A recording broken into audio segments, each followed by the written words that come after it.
Қайырлы күн, қымбатты көрермендер. Бүгін сіздермен ауызашарға өте тез жасалатын және өте нәзік кілегейлі соустағы тауық етін дайындаймыз. Рамазан айы құтты болсын, достар.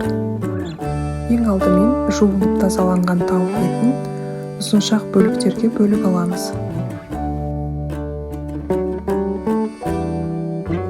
Қызып тұрған табаға сары майды салып ертіп аламыз және үстінен тауығымызды салып, жақсылап қуырамыз.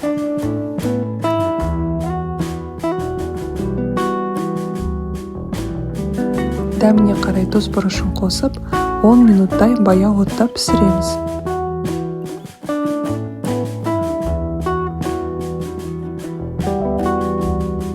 Тазаланып жуылған чеснокты жақсылап ұсақтап тураймыз және тауықтың үстінен салып, тағы да 5 минуттай қуырамыз. Черри қызанағын жуып, 2 бөлікке бөліп, тауықтың үстінен салып, 2-3 минуттай қатты отта қуырып аламыз.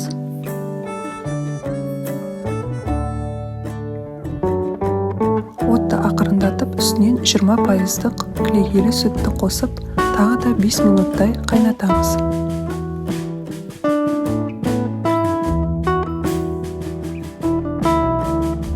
Ыстық тамаққа қосымша ретінде салат жасауға болады, немесе балғын пайдалы көкөністерді жақсылап турап әдемілеп салуға болады.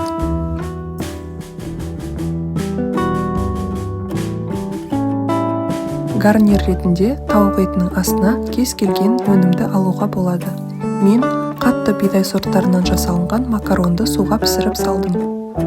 Осымен біздің 20 минутта тез дайындалатын кілегейлі соуста пісірілген тауық етіміз дайын. Астарыңыз дәмді болсын. Рамазаннан Рамазанға аман-есен жете берейік, достар.